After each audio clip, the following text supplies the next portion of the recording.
Welcome to Get Solutions. This is your Lokesh. So in this session we are going to discuss the problem that is it is asked in year 2008 June ನಲ್ಲಿ section C ನಲ್ಲಿ ಕೇಳಿದ್ದಾರೆ.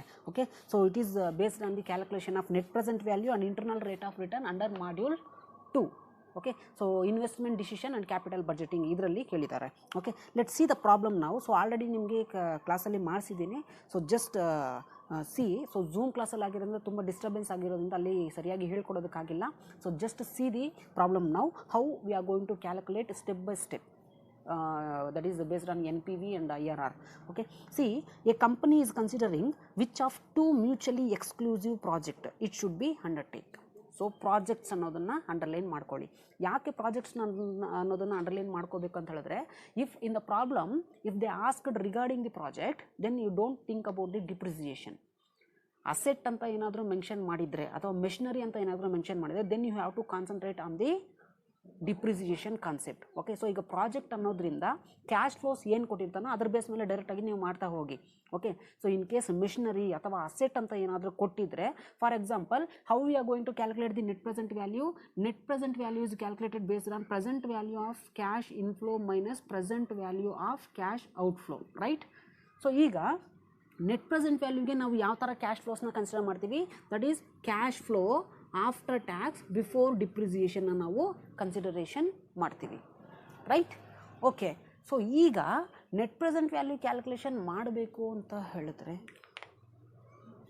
Welcome to get solutions. This is your Lokesh. So in this session we are going to discuss the problem that is it is asked in year 2008 June ನಲ್ಲಿ section C ನಲ್ಲಿ ಕೇಳಿದ್ದಾರೆ. Okay, so it is based on the calculation of net present value and internal rate of return under module 2. Okay, so investment decision and capital budgeting ಇದರಲ್ಲಿ ಕೇಳಿದ್ದಾರೆ. Okay, let's see the problem now. So already ನಿಮಗೆ ಕ್ಲಾಸಲ್ಲಿ ಮಾಡಿಸಿದ್ದೀನಿ. So just see so Zoom ಕ್ಲಾಸಲ್ಲಿ ಆಗಿರೋದ್ರಿಂದ ತುಂಬ disturbance ಆಗಿರೋದ್ರಿಂದ ಅಲ್ಲಿ ಸರಿಯಾಗಿ ಹೇಳ್ಕೊಡೋದಕ್ಕಾಗಿಲ್ಲ. So just see the problem now how we are going to calculate step by step. That is based on NPV and IRR. Okay, see, a company is considering which of two mutually exclusive project it should be undertake. So projects ಅನ್ನೋದನ್ನು underline ಮಾಡ್ಕೊಳ್ಳಿ. ಯಾಕೆ ಪ್ರಾಜೆಕ್ಟ್ಸ್ನ ಅನ್ನೋದನ್ನು underline ಮಾಡ್ಕೋಬೇಕು ಅಂತ ಹೇಳಿದ್ರೆ, if in the problem if they asked regarding the project then you don't think about the depreciation. Asset ಅಂತ ಏನಾದರೂ ಮೆನ್ಷನ್ ಮಾಡಿದರೆ ಅಥವಾ ಮೆಷಿನರಿ ಅಂತ ಏನಾದರೂ ಮೆನ್ಷನ್ ಮಾಡಿದರೆ then you have to concentrate on the depreciation concept. Okay, so ಈಗ project ಅನ್ನೋದ್ರಿಂದ cash flows ಏನು ಕೊಟ್ಟಿರ್ತಾನೋ ಅದ್ರ ಬೇಸ್ ಮೇಲೆ ಡೈರೆಕ್ಟಾಗಿ ನೀವು ಮಾಡ್ತಾ ಹೋಗಿ. Okay, so in case machinery ಅಥವಾ ಅಸೆಟ್ ಅಂತ ಏನಾದರೂ ಕೊಟ್ಟಿದ್ರೆ, for example how we are going to calculate the net present value. Net present value is calculated based on present value of cash inflow minus present value of cash outflow, right? So ಈಗ net present ವ್ಯಾಲ್ಯೂಗೆ ನಾವು ಯಾವ ಥರ cash ಫ್ಲೋಸ್ನ consider ಮಾಡ್ತೀವಿ? That is cash flow after tax before ಡಿಪ್ರಿಸಿಯೇಷನ್ನ ನಾವು consideration ಮಾಡ್ತೀವಿ, ರೈಟ್?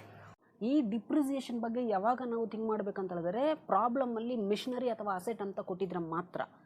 ಸೊ ಆಗ ಬಿಫೋರ್ ಡಿಪ್ರಿಸಿಯೇಷನ್ ಕೊಟ್ಟಿದ್ದಾರಾ ಆಫ್ಟರ್ ಡಿಪ್ರಿಸಿಯೇಷನ್ ಕೊಟ್ಟಿದ್ದಾರಾ ಅಂತ ಹೇಳ್ಬಿಟ್ಟು based on that concept we are going to calculate the cash flow after tax before depreciation. So ಈ ಪ್ರಾಜೆಕ್ಟಲ್ಲಿ ಅಥವಾ ಈ ಪ್ರಾಬ್ಲಮಲ್ಲಿ ಪ್ರಾಜೆಕ್ಟ್ ಅಂತ ಕೊಟ್ಟಿರೋದ್ರಿಂದ then don't think about the cash flow after tax and before depreciation. So depreciation ಕಾನ್ಸೆಪ್ಟ್ನ ತಗೋಬೇಡಿ ಈಗ. So cash flow after tax ಕೊಟ್ಟಿದ್ರೆ ಡೈರೆಕ್ಟಾಗಿ ತೊಗೊಂಡು ಮಾಡ್ತಾ ಇರಿ. So cash flow before tax ಅಂತ ಕೊಟ್ಟಿದ್ರೆ ಟ್ಯಾಕ್ಸ್ನ ಡೈರೆಕ್ಟ್ ಮಾಡ್ಕೋಬೇಕು. When tax information is also given in the problem. So tax information ಕೊಟ್ಟಿದ್ರೆ. ಓಕೆ, ಸೊ ನಿಮಗೆ ನೆಕ್ಸ್ಟ್ ಪ್ರಾಬ್ಲಮ್ಸಲ್ಲಿ ನಾವು ಮಾಡ್ತಾ ಹೋಗ್ತೀನಿ, ಆಗ ನಿಮಗೆ ಕ್ಲಿಯರ್ ಆಗಿ ಅರ್ಥ ಆಗುತ್ತೆ. Then you are going to concentrate only this much. So ಏನು ಹೇಳ್ತೀನೋ ಅದನ್ನು ನೀವು ಫಾಲೋ ಮಾಡ್ತಾ ಮಾಡಿ. ಓಕೆ, ಸೊ ಈಗ ನೆಟ್ ಪ್ರೆಸೆಂಟ್ ವ್ಯಾಲ್ಯೂ ಕ್ಯಾಲ್ಕುಲೇಷನ್ಗೆ ನಮಗೆ cash flow after tax before depreciation ಬೇಕು. ಈಗ ಪ್ರಾಬ್ಲಮಲ್ಲಿ ಅಸೆಟ್ ಅಂತ ಮೆನ್ಷನ್ ಆಗಿಲ್ಲ.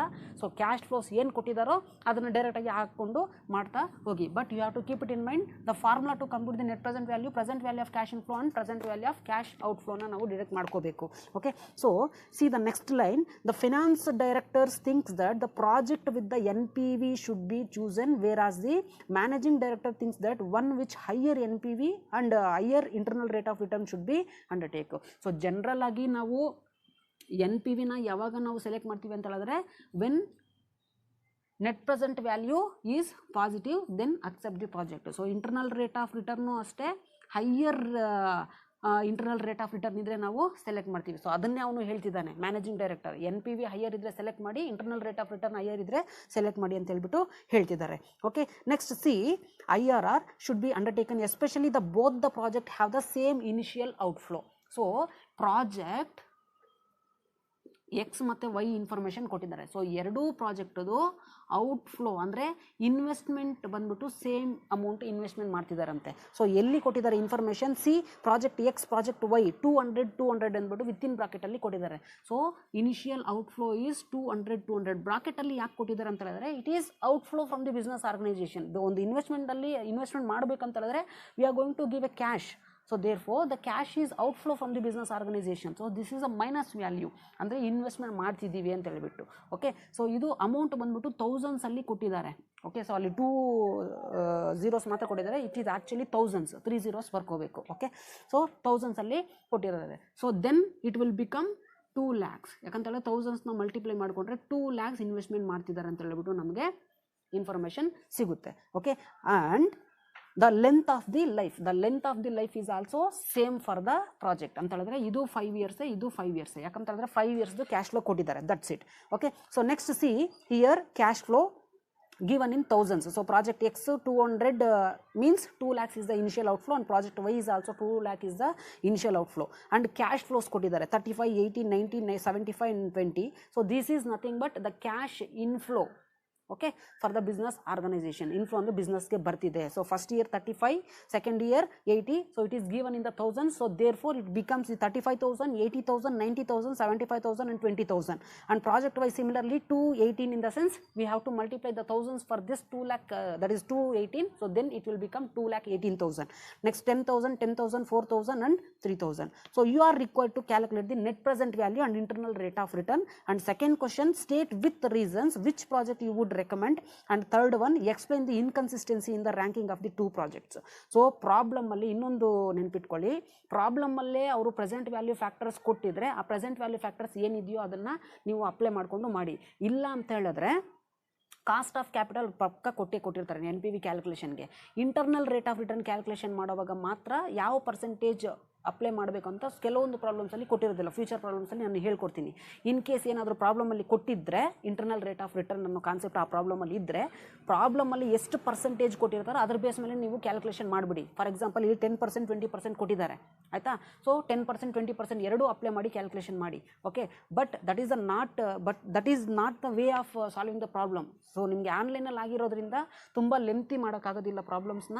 ಸೊ ಅದಕ್ಕೆ ನಾನು ಜಸ್ಟ್ 10%, 20% ಏನು ಕೊಟ್ಟಿದ್ದಾರೆ ಅದನ್ನು ಅಪ್ಲೈ ಮಾಡಿ ಕ್ಯಾಲ್ಕುಲೇಷನ್ ಮಾಡಿಬಿಡಿ ಅಂತ ಹೇಳ್ಬಿಟ್ಟು ಹೇಳ್ತಿದ್ದೀನಿ. ಬಟ್ ನಿಮಗೆ ಕ್ಲಾಸಲ್ಲಿ ಆಫ್ಲೈನಲ್ಲಿ ಮಾಡಿಸಿದಾಗ ಫಸ್ಟ್ 10%ಗೆ ಕ್ಯಾಲ್ಕುಲೇಷನ್ ಮಾಡಿದ್ದೀನಿ. ಯಾಕಂತ ಹೇಳಿದ್ರೆ ಅಲ್ಲಿ ಕೇಳಿರೋದು NPV. ದೆನ್ 20% ರಿಕ್ವೈರ್ಮೆಂಟ್ ಇದ್ದರೆ ಮಾತ್ರ ನಾವು ಮಾಡ್ಕೋಬೇಕು. ಸುಮ್ಮನೆ ಜಸ್ಟ್ ಟೈಮ್ ವೇಸ್ಟ್ ಮಾಡ್ಕೋಬೋದು. Internal rate of return concept ಇರೋದ್ರಿಂದ ಜಸ್ಟ್ ಆನ್ಲೈನ್ ಕ್ಲಾಸ್ ಆಗಿರೋದ್ರಿಂದ ಸ್ವಲ್ಪ ಸ್ಪೀಡಪ್ ಮಾಡೋಣ ಅಂತ ಹೇಳ್ಬಿಟ್ಟು 10%, 20% ಕೊಟ್ಟಿದ್ದಾರಾ, just you have to apply this 10% and 20% for the cash inflows. Then you have to calculate the present value of cash inflows. Okay, so ಈಗ ಪ್ರಾಜೆಕ್ಟ್ Xದು ಮಾತ್ರ ನಾನು ಕ್ಯಾಲ್ಕುಲೇಷನ್ ಮಾಡಿ ಕೊಡ್ತೀನಿ. ಪ್ರಾಜೆಕ್ಟ್ Yದು ಕ್ಯಾಲ್ಕುಲೇಷನ್ ನೀವೇ ಮಾಡ್ಕೊಳ್ಳಿ. Okay, so I'll tell you the solution and the answer for the project Y, then you have to compare. Okay, so ಈಗ ನಾವು ಪ್ರಾಜೆಕ್ಟ್ Xದು ಕ್ಯಾಲ್ಕುಲೇಷನ್ ಮಾಡ್ಕೊಳ್ಳೋಣ. ಓಕೆ, ಸಿ ಪ್ರಾಜೆಕ್ಟ್ Xದು ಕ್ಯಾಲ್ಕುಲೇಷನ್ ಮಾಡ್ಕೋಬೇಕಂತ ಹೇಳಿದ್ರೆ ಫಸ್ಟ್ ಬಂದ್ಬಿಟ್ಟು ನಮಗೆ ಏನು ಕ್ಯಾಲ್ಕುಲೇಷನ್ ಮಾಡ್ತೀವಿ ನಾವು, ನೆಟ್ ಪ್ರೆಸೆಂಟ್ ವ್ಯಾಲ್ಯೂ ಕ್ಯಾಲ್ಕುಲೇಷನ್ ಮಾಡ್ಕೋಬೇಕು first step. That is first question. Next we have to calculate the internal rate of ರಿಟರ್ನ್ನ ನಾವು ಕ್ಯಾಲ್ಕುಲೇಷನ್ ಮಾಡ್ಕೋಬೇಕು. See the interconnection between this internal rate of return and net present value. Internal rate of ರಿಟರ್ನ್ನ calculation ಮಾಡ್ಕೋಬೇಕಂತಂದ್ರೆ ನಮಗೆ net present value calculation ಮಾಡ್ಕೋಬೇಕು. Because we have to see and compare the present value of lower factor and higher factor and present value of present value of cash inflow of the lower factor and higher factor. So therefore NPV presentation, that is NPV calculation ಮಾಡಿಕೊಂಡ್ರೆ internal rate of return easy ಆಗುತ್ತೆ. Okay, so ಈಗ NPV calculation ಮಾಡ್ಕೋಬೇಕಂತಂದರೆ we have to consider the 5 years, right? 1, 2, 3, 4 and 5 years mention ಮಾಡಬೇಕು. So ಈಗ project ಆಗಿರೋದ್ರಿಂದ cash flow ಅಂತ mention ಮಾಡಿ. That's it. Okay, so in case asset ಅಂತ ಏನು ಕೊಟ್ಟಿದ್ದಾರೆ ನೆಕ್ಸ್ಟ್ ಪ್ರಾಬ್ಲಮ್ಸಲ್ಲಿ ನಾನು ಹೇಳ್ಕೊಡ್ತೀನಿ. ಸೊ ಕ್ಯಾಶ್ ಫ್ಲೋಸ್ ಏನು ಕೊಟ್ಟಿದ್ದಾರೆ, ದಟ್ ಈಸ್ 35, 80, 90, 70, 75 ಆ್ಯಂಡ್ 20. ಸೊ ನಾನು ಆಲ್ರೆಡಿ ಸೊಲ್ಯೂಷನ್ ಮಾಡಿಟ್ಟಿದ್ದೀನಿ, ಅದನ್ನು ಬರಿತಾ ಹೋಗ್ತೀನಿ. ಯಾಕಂತ ಹೇಳಿದ್ರೆ ಕ್ಯಾಲ್ಕುಲೇಟರಲ್ಲಿ ನಾನು ಈಗ ಮಾಡ್ತಾ ಹೋದರೆ ತುಂಬ ಲೆಂತಿ ಆಗುತ್ತೆ, ವೀಡಿಯೋ ಅಪ್ಲೋಡ್ ಮಾಡೋಕ್ಕಾಗೋದಿಲ್ಲ. ಓಕೆ, ಸೊ ನಾನು ಹೇಳ್ತೀನಿ ಯಾವ ಥರ ಅಂತ ಹೇಳ್ಬಿಟ್ಟು. ಸೊ ಇನ್ ಕೇಸ್ ಆಫ್ಲೈನ್ ಆಗಿದ್ದರೆ ನಾನು ಮಾಡ್ತಿದ್ದೆ ಡೆಫಿನೆಟಾಗಿ. ಸೊ ಈಗ ಆನ್ಲೈನ್ ಆಗಿರೋದ್ರಿಂದ ಎಲ್ಲ ಕಂಪ್ಲೀಟಾಗಿ ಮಾರ್ಕರು ವೀಡಿಯೋ ನೋಡ್ಕೋಬೇಕು ಮತ್ತು ಕ್ಯಾಲ್ಕುಲೇಟರ್ ನೋಡ್ಕೋಬೇಕು ಅಂದರೆ ಸ್ವಲ್ಪ ಕಷ್ಟ ಆಗುತ್ತೆ. So just see the cash ಫ್ಲೋಸ್ನ ನಾನು 5 ಇಯರ್ಸ್ಗೆ ಏನು ಕೊಟ್ಟಿದ್ದಾರೆ ಪ್ರಾಜೆಕ್ಟ್ ಎಕ್ಸ್ದು ಅದನ್ನು ಮಾತ್ರ ಬರ್ಕೊಳ್ತಿದ್ದೀನಿ. ಸಿ ಪ್ರಾಜೆಕ್ಟ್ ಎಕ್ಸ್ದು ಕ್ಯಾಶ್ ಫ್ಲೋ ಎಷ್ಟಿದೆ, ದಟ್ ಈಸ್ 35. ನೀವು 35 ಅಂತಲೂ ಬರ್ಕೋಬೋದು. ಓಕೆ, ಸೊ 35,000 ಆದರೂ ಬರ್ಕೋಬೋದು. So as it is your wish. So next 80,000, next 90,000 ಕೊಟ್ಟಿದ್ದಾರೆ, ನೆಕ್ಸ್ಟ್ 75,000, ನೆಕ್ಸ್ಟ್ 20,000. ಓಕೆ, ಸೊ ಈಗ ಇಷ್ಟು ಕ್ಯಾಶ್ ಫ್ಲೋಸ್ ಕೊಟ್ಟಿದ್ದಾರೆ. ಸೊ ನಾವು ಈಗ ಪ್ರೆಸೆಂಟ್ ವ್ಯಾಲ್ಯೂ ಫ್ಯಾಕ್ಟರ್ಸ್ 10%, 20% ಎರಡೂ ಒಂದೇ ಸಾರಿ ಅಪ್ಲೈ ಮಾಡೋದ್ರಿಂದ ಸೊ ಇಲ್ಲೇ ಬರ್ಕೊಂಡ್ಬಿಡ್ತೀನಿ ನಾನು. ಪ್ರೆಸೆಂಟ್ ವ್ಯಾಲ್ಯೂ ಅಟ್ 10% ಅಪ್ಲೈ ಮಾಡ್ತೀನಿ. ಈ 10%ನ ಫಸ್ಟ್ ಇದಕ್ಕೆ ಕ್ಯಾಶ್ ಫ್ಲೋಗೆ ಅಪ್ಲೈ ಮಾಡಿದ್ರೆ ನನಗೇನು ಬರುತ್ತೆ, present value of cash inflow ಬರುತ್ತೆ. ಸೊ ನೆಕ್ಸ್ಟ್ ನಾನು ಏನು ಅಪ್ಲೈ ಮಾಡಬೇಕು, 20% ಅಪ್ಲೈ ಮಾಡಬೇಕು. Next present value of cash inflow at 20% ಬರುತ್ತೆ. ಸೊ ಇದು ಫಾರ್ಮ್ಯಾಟ್. ಸೊ ಫಾರ್ಮ್ಯಾಟು ಅಷ್ಟೇ ನೋಡಿಕೊಂಡು ಹಾಕಿ. So cash flows, okay. So present value of cash inflow. Okay, ಈಗ ಪ್ರೆಸೆಂಟ್ ವ್ಯಾಲ್ಯೂ ಆಫ್ 10% ಅವರೇ ಡೈರೆಕ್ಟಾಗಿ ಕೊಟ್ಟಿದ್ದಾರೆ. ಇಲ್ಲ ಅಂತ ಹೇಳಿದ್ರೆ ನಾವು ಕನ್ಸಿಡರ್ ಮಾಡಬೇಕು. ಇಲ್ಲ ಅಂತ ಹೇಳಿದ್ರೆ ನೀವು ಡೆಸಿಮಲ್ ಪಾಯಿಂಟ್ ಆದಮೇಲೆ 3 ಡಿಜಿಟ್ಸ್ನ ಕನ್ಸಿಡರ್ ಮಾಡಿ. ಸೊ ಪ್ರಾಬ್ಲಮಲ್ಲಿ ಅವರೇ ಕೊಟ್ಟಿರೋದ್ರಿಂದ ನಾವು ಬರ್ಕೊಳ್ಳೋಣ. ಸೊ 10%ಗೆ 2 ಡಿಜಿಟ್ಸ್ನ ಮಾತ್ರ ಯೂಸ್ ಮಾಡಿದ್ದಾರೆ, 0.91 ಆ್ಯಂಡ್ 0.83 ಆ್ಯಂಡ್ 0.75. ಪ್ರಾಬ್ಲಮಲ್ಲಿ ಅವರೇ ಕೊಟ್ಟಿದ್ದಾರೆ ಲಾಸ್ಟಲ್ಲಿ. ಸೊ ಅದನ್ನು ಬರ್ಕೊಳ್ತಿದ್ದೀನಿ, 0.68 ಆ್ಯಂಡ್ 0.62. ಈಗ present value of present value factor ಕೊಟ್ಟಿದ್ದಾರೆ, ಕ್ಯಾಶ್ ಇನ್ಫ್ಲೋಸು ಕೊಟ್ಟಿದ್ದಾರೆ. Present value of cash inflow ನಮಗೆ ಬರಬೇಕಂತ ಹೇಳಿದ್ರೆ ಈ ಪ್ರೆಸೆಂಟ್ ವ್ಯಾಲ್ಯೂ ಫ್ಯಾಕ್ಟರ್ಸ್ನ ನಾವು ಕ್ಯಾಶ್ ಇನ್ಫ್ಲೋಗೆ ಫಸ್ಟ್ ಮಲ್ಟಿಪ್ಲೈ ಮಾಡಿದ್ರೆ ನಮಗೆ present value of cash inflow ಬರುತ್ತೆ. ಸೊ 35,000 ಇಂಟು 0.91 ಕ್ಯಾಲ್ಕುಲೇಟ್ ಮಾಡಿ ಎಷ್ಟು ಬರುತ್ತೆ, 31,850 ಆ್ಯಂಡ್ 80,000 ಇಂಟು 0.83 ಎಷ್ಟು ಬರುತ್ತೆ, 66,400. ಸೊ ಅದೇ ಥರ ಎಲ್ಲ ಮಲ್ಟಿಪ್ಲಿಕೇಶನ್ ಮಾಡ್ಕೊಳ್ಳಿ. 67,500 ಆ್ಯಂಡ್ 51,000 ಆ್ಯಂಡ್ 12,400. ಓಕೆ, ಸೊ ಈಗ present value of cash inflows ಬಂದಿದೆ. ಸೊ ಈಗ present value of cash inflows ಬಂದಿದೆ ಅಂತ ಹೇಳಿದ್ರೆ ಅಟ್ 10%ಗೆ NPV ಎಷ್ಟು ಬರುತ್ತೆ ಅಂತ ನೋಡೋಣ. ಓಕೆ, ಸೊ NPV ನಮಗೆ ಬೇಕು ಅಂತ ಹೇಳಿದ್ರೆ what is the formula, present value of cash inflow. So ಇಲ್ಲಿ present value of cash inflows ಬಂದಿದೆ 5 ಇಯರ್ಸ್ಗೆ. ಈಗ total present value of cash inflow ನಮಗೆ ಬರಬೇಕು ಅಂತ ಹೇಳಿದ್ರೆ ಇವೆಲ್ಲವನ್ನು ಆ್ಯಡ್ ಮಾಡಬೇಕು. So what is the total sum of this present value of cash inflow, that is 2,29,150 ಬರುತ್ತೆ. ಇವೆಲ್ಲವನ್ನು ನಾವು ಆ್ಯಡ್ ಮಾಡಿದ್ರೆ so we are going to calculate the net present value. So net present value calculation ಮಾಡಬೇಕು ಅಂತ ಹೇಳಿದ್ರೆ from this total present value of cash ಇನ್ಫ್ಲೋನಲ್ಲಿ ನಾವು total present value of cash ಔಟ್ಫ್ಲೋನ ನಾವು ಮೈನಸ್ ಮಾಡಬೇಕು. So we have to subtract or deduct, right? So ಈಗ ನಾನು ಡಿಡಕ್ಟ್ ಮಾಡ್ತಿದ್ದೀನಿ. So then we will get net present value at 10%. So what is the present value of that is the total net present value of cash outflow. So cash flow ಎಷ್ಟು ಕೊಟ್ಟಿದ್ದಾರೆ, 2 lakhs ಕೊಟ್ಟಿದ್ದಾರೆ. General ಆಗಿ ನಾವು ಒಂದು ಅಸೆಟ್ನ ಈ year purchase ಮಾಡಿದ್ದೀವಿ ಅಂತ ಹೇಳಿದ್ರೆ ಪ್ರೆಸೆಂಟ್ ವ್ಯಾಲ್ಯೂ ಫ್ಯಾಕ್ಟರ್ ಬಂದು 1 ಅಪ್ಲೈ ಮಾಡ್ತೀವಿ. ಓಕೆ, ಸೊ ಇದಕ್ಕೂ 1 ಅಪ್ಲೈ ಮಾಡ್ತೀವಿ. ಓಕೆ, ಸೊ ಇದು ಕ್ಯಾಶ್ ಔಟ್ಫ್ಲೋ ಅಷ್ಟೇ. Present value of cash outflow ಆಗಬೇಕಂತಂದರೆ ನಾವು ಪ್ರೆಸೆಂಟ್ ವ್ಯಾಲ್ಯೂ ಫ್ಯಾಕ್ಟರ್ 1 ಅಪ್ಲೈ ಮಾಡಲೇಬೇಕು. ಸೊ ಬೇಕಾದ್ರೆ ನೀವು ಇಲ್ಲೇ ಬರ್ಕೊಳ್ಳಿ 2 lakh ಇಂಟು 1 ಅಂತ. ನಾನು ಜನರಲ್ ಆಗಿ ಇಲ್ಲಿ ಎಕ್ಸ್ಪ್ಲೈನ್ ಮಾಡ್ತೀನಿ. ಯಾಕಂತಂದರೆ ನಾರ್ಮಲ್ ಆಗಿ ಯಾರೂ ಯೂಸ್ ಮಾಡೋದಿಲ್ಲ ಇಂಟು 1 ಅಂತ ಹೇಳ್ಬಿಟ್ಟು. ಯಾಕಂತ ಹೇಳಿದ್ರೆ ಅವರು ಪ್ರೆಸೆಂಟ್ ವ್ಯಾಲ್ಯೂ ಫ್ಯಾಕ್ಟರ್ 1 ಆಗಿರೋದ್ರಿಂದ ನೀವು ಎಕ್ಸಾಮಲ್ಲಿ ಅದನ್ನು ಬರೆದು ತೋರಿಸಿಲಿ 2 lakh ಇಂಟು 1. ಓಕೆ, ಸೊ ಅದು ಕ್ಯಾಶ್ ಔಟ್ಫ್ಲೋ ಮಾತ್ರ. ಅದು present value of cash outflow ಆಗಬೇಕಂತ ಹೇಳಿದ್ರೆ ನಾವು 1 ಪ್ರೆಸೆಂಟ್ ವ್ಯಾಲ್ಯೂ ಫ್ಯಾಕ್ಟರ್ ಇನಿಷಿಯಲ್ ಇಯರ್ಗೆ ಮಲ್ಟಿಪ್ಲೈ ಮಾಡಲೇಬೇಕು. Then the present value of cash outflow becomes 2 lakhs. So ಈಗ net present value formula, present value of cash inflow minus present value of cash outflow ಎಷ್ಟು ಬರುತ್ತೆ, 29,150 is the present value, that is net present value. Positive net present value ಬಂದಿದೆ. So ಅದೇ ಥರ 20%ಗೆ calculation ಮಾಡಿದ್ರೆ so 20%ಗೆ ಅವ್ರಿಗೆ present value factors ಕೊಟ್ಟಿದ್ದಾರೆ. So 0.83 and 0.69 and 0.58, next 0.48, next 0.41. So ಇದನ್ನು multiply ಮಾಡಿದ್ರೆ ನೋಡಿ, don't get confusion with this 31,850. ಇದು 10%ಗೆ ಕ್ಯಾಶ್ ಇನ್ಫ್ಲೋ ಬಂದಿರೋದು. ನಾವು 20%ಗೆ ಕ್ಯಾಶ್ ಇನ್ಫ್ಲೋ ಮಾಡ್ಕೋಬೇಕಂದ್ರೆ ಇದನ್ನು ಇದ್ರ ಜೊತೆಗೆ ಮಲ್ಟಿಪ್ಲೈ ಮಾಡಬಾರ್ದು. ಇದನ್ನು ಕ್ಯಾಶ್ ಫ್ಲೋ ಜೊತೆಗೆ ಮಲ್ಟಿಪ್ಲೈ ಮಾಡಬೇಕು. 35,000 ಇಂಟು 0.83 ಎಷ್ಟು ಬರುತ್ತೆ? 29,050. ನೆಕ್ಸ್ಟ್ 0.69 ಇಂಟು 80,000 ಮಾಡಿದ್ರೆ 55,200. ಸೊ ಇದೇ ಥರ ಮಾಡಿ. 52,200. Next 36,000. Next 8,200. Okay, so present value of cash inflows ನಮಗೆ ಬರಬೇಕು ಅಂತ ಹೇಳಿದ್ರೆ you have to add all present value of cash inflows. So 1,80,650 ಬಂದಿದೆ. Then you have to deduct this cash outflow. So same ಇದೆ 2 lakhs. Okay, so ಇದನ್ನು deduct ಮಾಡಿಕೊಂಡ್ರೆ ನಮಗೆ ಎಷ್ಟು ಬರುತ್ತೆ? 19,350 is the negative net present value. 10%ಗೆ 29,150 ಬಂದಿದೆ. 20%ಗೆ ನೆಟ್ ಪ್ರೆಸೆಂಟ್ ವ್ಯಾಲ್ಯೂ 19,350. ಅದು ಯಾವುದಾದ್ರೂ ಬರಲಿ, ಪಾಸಿಟಿವ್ ನೆಗೆಟಿವ್ ಯಾವುದಾದ್ರೂ ಬರಲಿ. ಓಕೆ, ಸೊ ಇಲ್ಲಿ NPV ಕ್ಯಾಲ್ಕುಲೇಷನ್ ಮಾಡೋಕ್ಕೆ ಕೇಳಿದ್ದಾರೆ. NPV ಕ್ಯಾಲ್ಕುಲೇಷನ್ ಮಾಡಿದ್ವಿ ಪ್ರಾಜೆಕ್ಟ್ ಎಕ್ಸ್ಗೆ. ಓಕೆ, ಸೊ ಅದೇ ಥರ ಪ್ರಾಜೆಕ್ಟ್ ವೈಗೂ ನೀವು ಕ್ಯಾಲ್ಕುಲೇಷನ್ ಮಾಡಿ. ಓಕೆ, ನಾನು ಹೇಳ್ತೀನಿ ನೆಟ್ ಪ್ರೆಸೆಂಟ್ ವ್ಯಾಲ್ಯೂ ಪ್ರಾಜೆಕ್ಟ್ ವೈಗೆ ಎಷ್ಟು ಬರಬೇಕು ಅಂತ ಹೇಳ್ಬಿಟ್ಟು. ಓಕೆ, ಸೊ ಲಾಸ್ಟಲ್ಲಿ ಬರೀತೀನಿ ಈ ಸೊಲ್ಯೂಷನ್ನು, ಅದನ್ನು ನೀವು ಕ್ಯಾಲ್ಕುಲೇಷನ್ ಮಾಡಿ, ಯಾಕಂದರೆ ಆಲ್ರೆಡಿ ಹೇಳ್ಕೊಟ್ಟಿದ್ದೀನಿ. ಸೊ ಈಗ ನೆಟ್ ಪ್ರೆಸೆಂಟ್ ವ್ಯಾಲ್ಯೂ ಪ್ರಾಜೆಕ್ಟ್ ಎಕ್ಸ್ಗೆ ಕ್ಯಾಲ್ಕುಲೇಷನ್ ಮಾಡಿದ್ದು ಆಗಿದೆ. Next we have to compute the internal rate of return. So internal rate of return ಎಷ್ಟಿರಬಹುದು ಈ ಪ್ರಾಜೆಕ್ಟ್ ಎಕ್ಸ್ ಅಂತ ಹೇಳ್ಬಿಟ್ಟು ನಾವು ಕ್ಯಾಲ್ಕುಲೇಷನ್ ಮಾಡ್ಕೊಳ್ಳೋಣ. ಸೊ ದ ಫಾರ್ಮುಲಾ ಅದಕ್ಕೆ ಸಪ್ರೇಟಾಗಿದೆ. So just you have to take down the net present value at 10% and 20% for project X only. Then we are going to calculate internal rate of return. NPV calculation ಮಾಡಿದ್ವಿ. So ಈಗ project ಎಕ್ಸ್ದು internal rate of return calculation ಮಾಡೋದು ಹೇಳ್ಕೊಡ್ತೀನಿ. ಅದೇ ಥರ ನೀವು project ವೈಗೆ calculation ಮಾಡ್ಕೊಳ್ಳಿ. So generally we are going to calculate the internal rate of return. What do you mean by the internal rate of return? It is a percentage of return expected by the investor on particular investment or particular portfolio, right? So this internal rate of return is calculated based on the formula A plus C minus O minus C minus D into B minus A. So ಏನಿದು formula? C A B C D.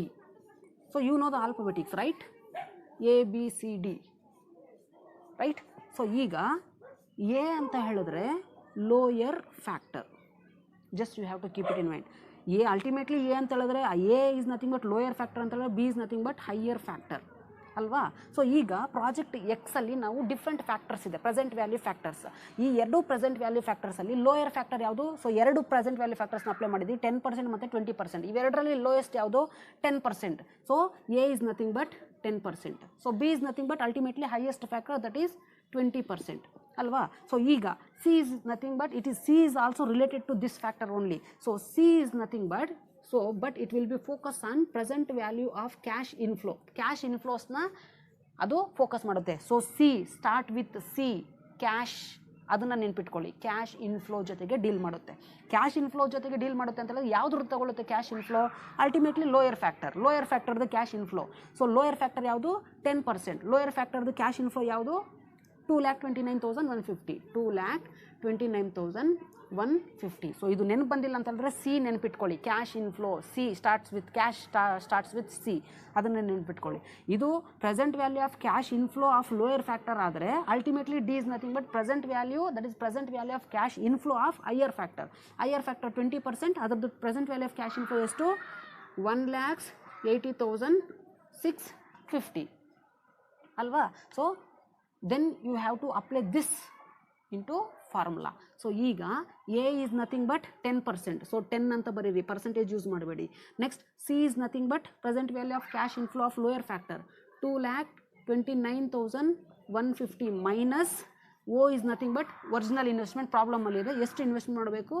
2 lakh investment ಮಾಡಬೇಕು, divided by next C is nothing but same value 2,29,150 minus D is nothing but 1,80,650.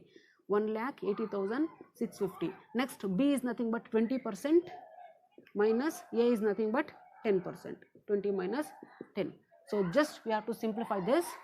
10 plus 2,29,150 is nothing but 29,150 divided by then 2,29,150 minus 1,80,650, 48,500 you will get.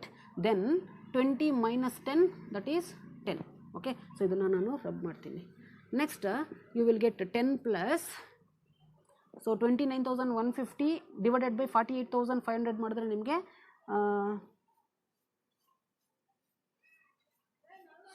So 29,150 divided by 48,500 into 10 ಏನಾದರೂ ಮಾಡಿದ್ರೆ ನಿಮಗೆ ಟೋಟಲಾಗಿ 6.010 ಬರುತ್ತೆ. So ಇದನ್ನು simplification ಮಾಡಿದ್ರೆ ಅಥವಾ add ಮಾಡಿದ್ರೆ totally you will get 16.010% ಬರುತ್ತೆ. So this is the internal rate of return for project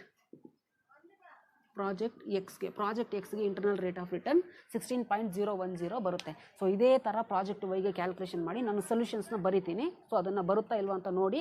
if you ನಿಮಗೆ ಏನಾದರೂ ಬಂದಿಲ್ಲ ಅಂತ ಹೇಳಿದ್ರೆ so definitely I am going to solve in the next session. Okay. So just write down this internal rate of return calculation. Next ನಾನು ಡಿಸಿಷನ್ಸ್ನ ಯಾವ ಥರ ತಗೊಳ್ಳೋದು ಅಂತ ಹೇಳ್ಬಿಟ್ಟು ಹೇಳ್ತೀನಿ. ಓಕೆ. ಪ್ರಾಜೆಕ್ಟ್ ವೈದು ಸೊಲ್ಯೂಷನ್ಸ್ ಬರೆದಿದ್ದೀನಿ, ನೀವು ಕ್ಯಾಲ್ಕುಲೇಟ್ ಮಾಡಿ. ಸೊ ನಿಮ್ಗೆ ಆನ್ಸರ್ ಬಂದಿಲ್ಲ ಅಂತಂದರೆ ಡೆಫಿನೆಟ್ ಆಗಿ ನಾನು ಮತ್ತೆ ಇನ್ನೊಂದು ಸೆಷನಲ್ಲಿ ಹೇಳ್ತೀನಿ. ಓಕೆ. ಸೊ ಪ್ರಾಜೆಕ್ಟ್ ಎಕ್ಸ್ದು 10%ಗೆ ನೆಟ್ ಪ್ರೆಸೆಂಟ್ ವ್ಯಾಲ್ಯೂ ಇಲ್ಲಿ 29,150 ಬಂದಿದೆ, ನಾನು ಬರೆದಿದ್ದೀನಿ. ಸೊ 20%ಗೆ ಎಷ್ಟು ಬಂದಿದೆ? 19,350. Next internal rate of return calculation ಮಾಡಿದ್ವಲ್ಲ ಪ್ರಾಬ್ಲಮ್ ಫಾರ್ಮುಲಾ ಹಾಕಿ 16.010 ಬಂದಿದೆ, ಇದನ್ನು ಬರೆದಿದ್ದೀನಿ. ಸೊ ಅದೇ ಥರ ಪ್ರಾಜೆಕ್ಟ್ ವೈದು 10%ಗೆ 18,760 ಬರುತ್ತೆ, 20%ಗೆ 33,240 ಬರುತ್ತೆ minus value, and internal rate of return 15.53 ಬರುತ್ತೆ. ಇದು ನೀವು ಬೇಕಾದರೆ ಈ ಡಿಸಿಷನ್ನ ಸೆಕೆಂಡ್ ಕ್ವಶನ್ಗೆ ಬರೀಬಹುದು. ಯಾಕಂತ ಹೇಳಿದ್ರೆ ಫಸ್ಟ್ ಕ್ವಶನ್ನು ಪ್ರಾಬ್ಲಮಲ್ಲಿ ನೋಡಿ, you are required to calculate the net present value internal rate of return ಕೇಳಿದ್ದಾರೆ. ಸೊ ನಾವು ಕ್ಯಾಲ್ಕುಲೇಟ್ ಮಾಡಿದ್ದೀವಿ. ಓಕೆ. ಸೊ ಪ್ರಾಜೆಕ್ಟ್ ಎಕ್ಸ್ದು ಮಾಡಿದ್ದೀನಿ, ವೈದು ನೀವೇ ಮಾಡಿ. ನೆಕ್ಸ್ಟ್ ಸೆಕೆಂಡ್ ಕ್ವಶನ್ ನೋಡಿ, state with the reason which project you would recommend ಅಂತ ಹೇಳ್ಬಿಟ್ಟು ಕೇಳಿದ್ದಾರೆ. ಓಕೆ. ಸೊ ನೀವು ಇದು ಟೇಬಲಲ್ಲಿ ಬರೆದಿದ್ದು ಆದಮೇಲೆ ಪ್ರಾಜೆಕ್ಟ್ ಎಕ್ಸ್ ಮತ್ತು ಪ್ರಾಜೆಕ್ಟ್ ವೈದು 10%ಗೆ ನೆಟ್ ಪ್ರೆಸೆಂಟ್ ವ್ಯಾಲ್ಯೂ ಎಷ್ಟು ಬಂದಿದೆ? 29,150 ಆ್ಯಂಡ್ 18,760. ಓಕೆ. ಸೊ ಈ ಪ್ರಾಜೆಕ್ಟ್ ಎಕ್ಸ್ದು ಮತ್ತು ವೈದು 20%ಗೆ ನೆಗೆಟಿವ್ ನೆಟ್ ಪ್ರೆಸೆಂಟ್ ವ್ಯಾಲ್ಯೂ ಇದೆ. Ultimately we are going to reject the project at a 20% internal rate of, that is 20% present value factor. ಯಾಕಂತಂದರೆ because the project X and project Y at the rate of cost of capital 20%, both project have negative net present value. So therefore we are going to reject both the project at the rate of 20% cost of capital. When we are going to consider 10% present value factor, we are going to accept the project X because the net present value of project X is higher than the net present value of project Y at the rate of 10% cost of capital ಅಂತ ಹೇಳ್ಬಿಟ್ಟು ನೀವು solution ಕೊಡಬೇಕು. Okay. So explain ಮಾಡ್ತಾ ಇದ್ದಂಗೆ ನೀವು ಬರ್ಕೊಳ್ಳಿ. Okay. So at the rate of 10% cost of capital based on net present value method, we are going to accept the project X because the NPV of the project X at the rate of 10% capital is more than the project Y. That is project X 29,150 ಇದೆ, project ವೈದು 18,760 ಇದೆ. So therefore we have to accept the project X based on NPV at the rate of 20%. We are going to reject. ಅದು ಬೇಕಾದರೆ solution conclusion ಕೊಡಿ, ಇಲ್ಲಾಂದರೆ ಬಿಟ್ಬಿಡಿ. Okay. So ಟೇಬಲಲ್ಲಿ ಹಾಕಿ ನೀವು right mark ಹಾಕಿ, ಇಲ್ಲ ಕಾಟ್ ಹಾಕಿ, ಅಂದರೆ ಇಂಟು ಮಾರ್ಕ್ ಹಾಕಿ, ದಟ್ಸ್ ಇಟ್. ಸೊ ಈಗ based on internal rate of return, so decision ಅದೇ ಥರ ಇರೋದು. NPV ಯಾವುದು ಹೈಯೆಸ್ಟ್ ಇದೆಯೋ ಅದನ್ನು ಸೆಲೆಕ್ಟ್ ಮಾಡಿ ಅಂತ ಹೇಳ್ಬಿಟ್ಟು ಮ್ಯಾನೇಜಿಂಗ್ ಡೈರೆಕ್ಟರ್ ಇದ್ದಾರೆ. ಇಂಟರ್ನಲ್ ರೇಟ್ ಆಫ್ ರಿಟರ್ನಲ್ಲೂ ಅಷ್ಟೇ, ಯಾವುದು internal rate of return highest ಇರುತ್ತೋ ಅದನ್ನು ಸೆಲೆಕ್ಟ್ ಮಾಡಿ ಅಂತ ಹೇಳ್ಬಿಟ್ಟು ಹೇಳಿದ್ದಾರೆ. ಸೊ ಪ್ರಾಜೆಕ್ಟ್ ಎಕ್ಸ್ದು ಎಷ್ಟು ಕ್ಯಾಲ್ಕುಲೇಷನ್ ಮಾಡಿದ್ವಿ? Internal rate of return 16.01. Next project ವೈದು internal rate of return 18.53. So then which project will be going to accept? Ultimately we are going to accept the project Y based on the internal rate of return because the IRR of project Y is more than the IRR of project X.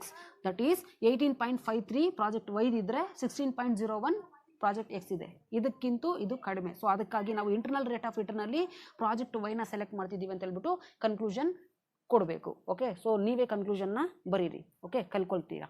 Okay. So ಇದು second decision ಆಯಿತು.